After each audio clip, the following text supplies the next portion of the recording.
Hey there, beer hunters! Welcome to another episode of The Beer Huntress. I hope you're all exceptionally well. My name's Jo and I'm the manageress of Wigan Central, which is a real ale and craft beer bar in Wigan in Greater Manchester, and we are all about the beer. That's exactly why I'm here for you today. I'm here to review a beer for you. But I don't know what it's going to be yet, so we're going to turn to the Wheel of Styles, which is #made by John, and this is going to decide what style we're going to have. I'm going to pick a beer from there, I'm going to talk a bit about the style history, a bit about the brewery, and then I'm going to review the tasting notes with you. So shall we just crack on and pick what we're having? Here we go then.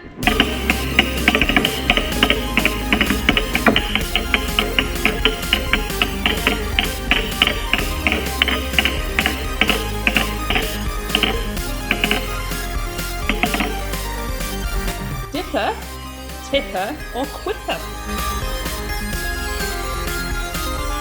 Well, I think we'll start small, shall we? I've got the perfect dipper for this. Let's do it.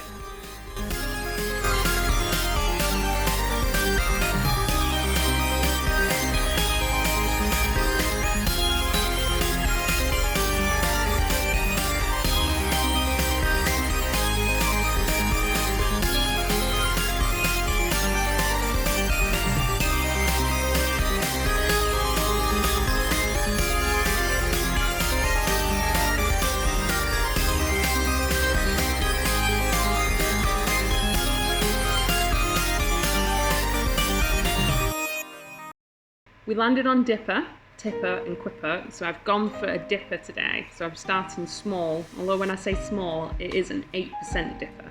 So it's not exactly going to be sessionable as such, but I always say if there's anything below 8% is considered sessionable to me, so this is just on the borderline.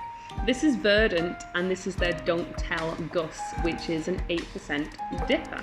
Verdant are very well known for their hop-forward IPAs, pale ales, dippers, tippers and so on, and that's exactly why I've chosen them today. I think they really showcase this style absolutely perfectly.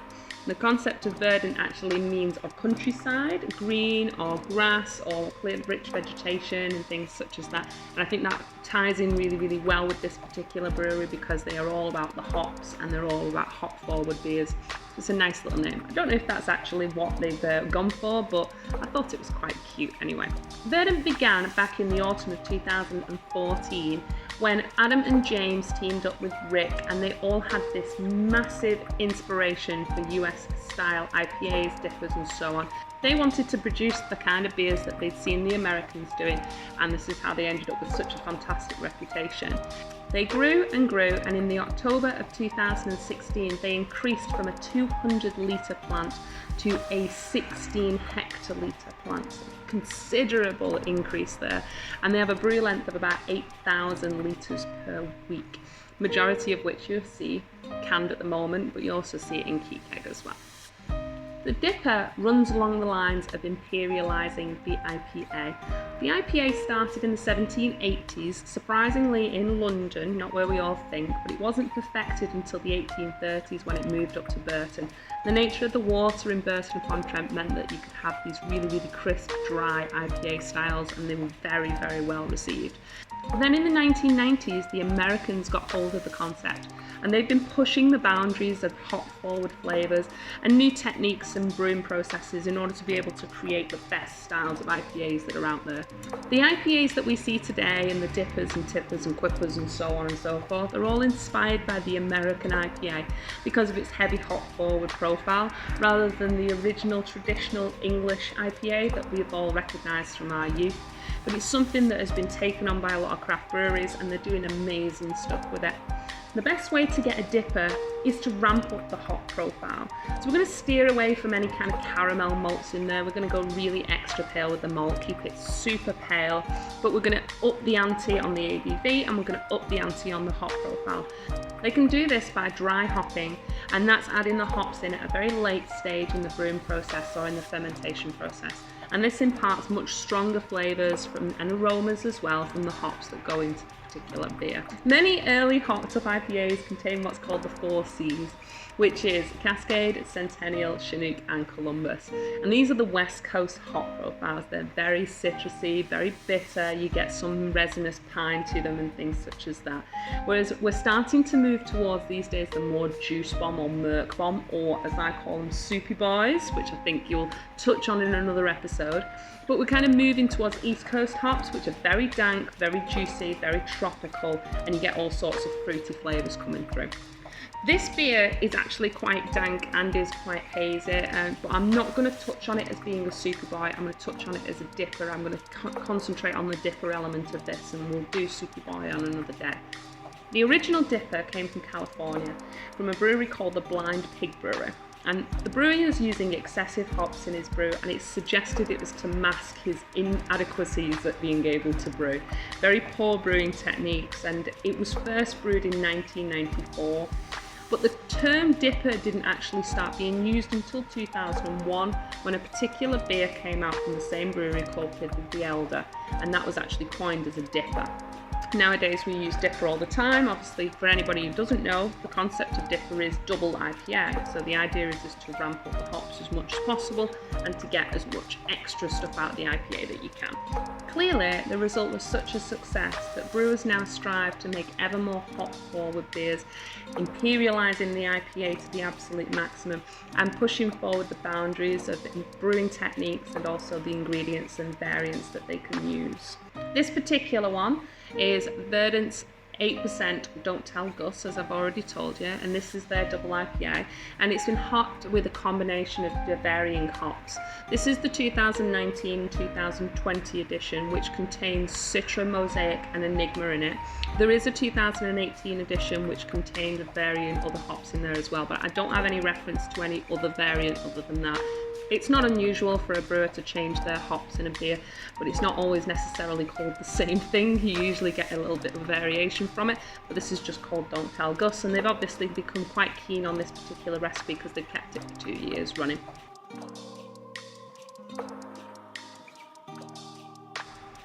Citra is a hop that was originally brought out in 2008. It is the most coveted of the high impact aroma hops that's ever been out there. It really is such an intense hop. It's highly recommended not to use Citra as a bittering hop because it can be quite harsh and undesirable. And as you can imagine, just from the name, as it suggests, it's going to have a really strong citrusy profile. So we're going to get grapefruit coming through, some lime and some tropical fruits as well, but it's mostly going to leave you with this kind of bitter hop flavour that's going to resonate at the top of the palate.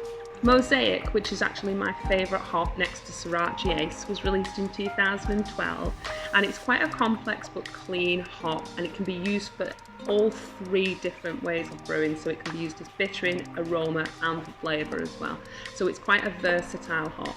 It's pleasantly hoppy, but it carries quite mango, pine, citrus. We've got a lot of tropical stone fruits coming through, and there's even a suggestion that Mosaic's got an undertone of blueberry to it, which I totally agree with, but not everybody does.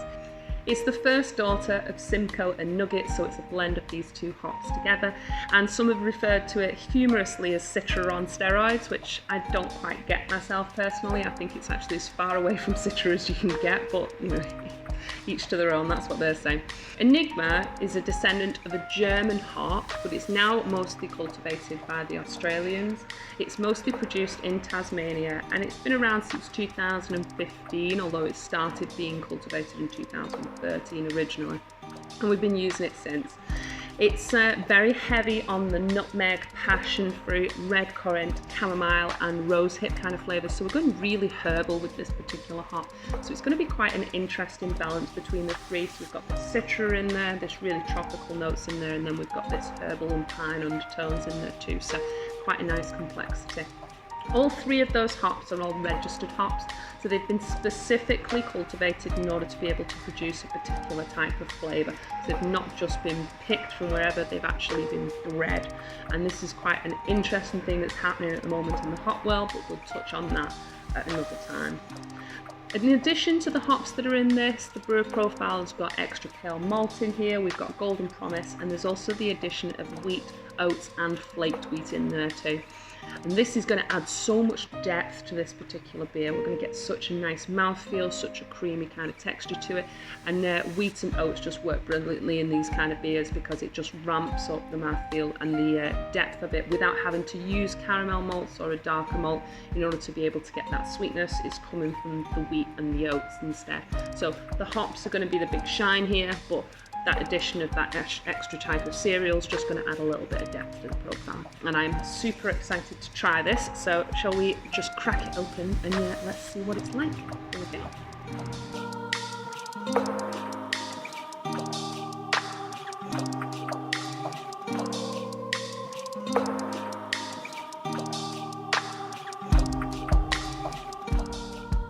So let's check out the artwork on this little bad boy. So you can see it's gone down this whole kind of comic book kind of thing going on with a lady going, shh, don't tell Gus. I don't know who Gus is, I'm afraid, but obviously he can't be told that we're drinking this particular beer.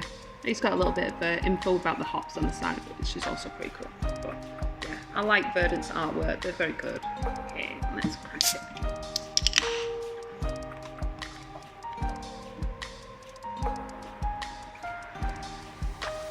So we're pouring a nice hazy, very orangey, orange juicy kind of look to it.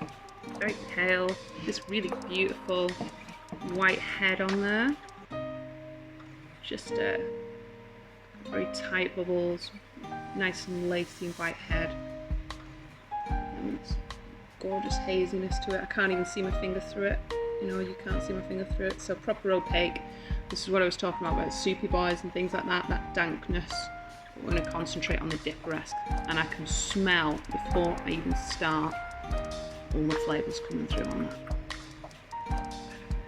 Okay, I can smell it from there, so let's see what it smells like.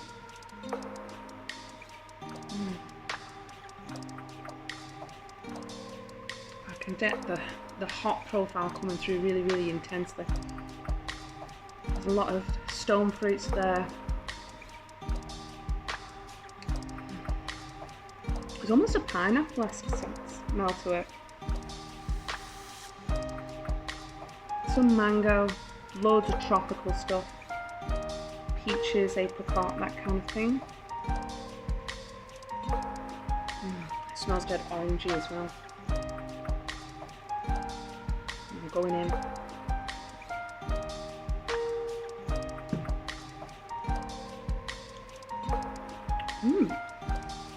Surprisingly light for 8%.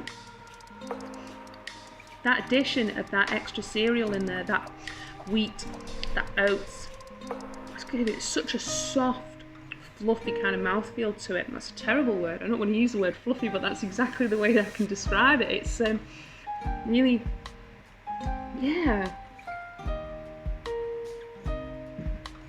soften the entire beer. Ooh, now that was nice. What was that I just tasted?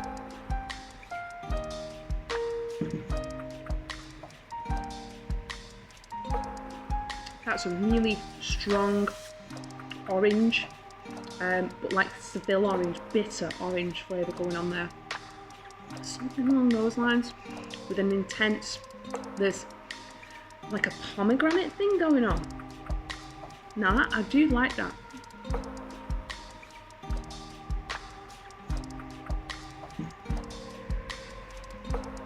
Citrus, not too intense.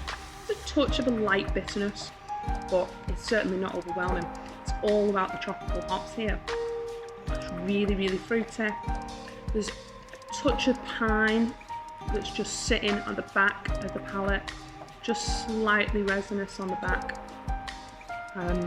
It's adding more depth to it and more weight to it and more length to it. But the body in this is probably the most important thing for me. That's the thing I'm loving the most, is because it's allowing all these hops to showcase fantastically, but it's so thick and full.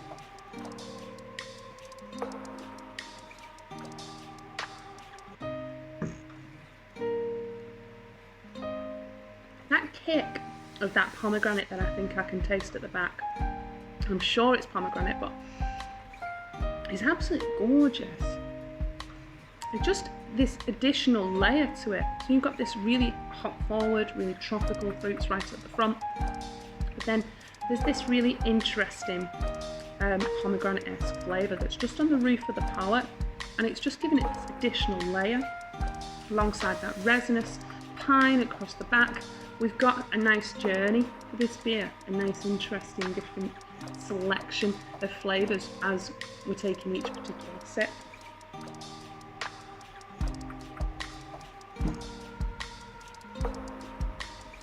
That is really enjoyable. 8%, far too easy to drink. I mean, far too easy. That is going down like orange juice. It is just gorgeous. The only thing that's kind of lending towards its weight is that touch of bitterness at the back and that pine that's resonating at the back. Without that, that'd just be like pop. It's really, really simple to drink. It's really, really crisp and really refreshing, really tropical, with this gorgeous pillowy mouthfeel to it. Really full, thick, creamy and smooth. Absolutely delicious. But these guys never let me down anyway, because this is Verdant, so everything I've had from these guys has been absolutely exceptional.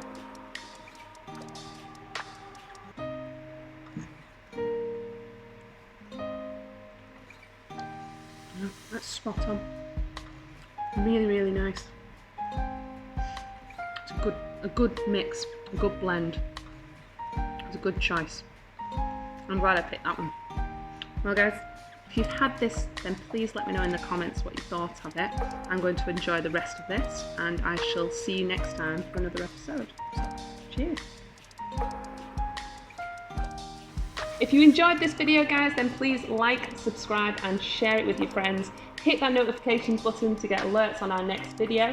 If you've got any recommendations for something that we can review, then pop it in the comments and we'll be sure to pop it in the pump for later.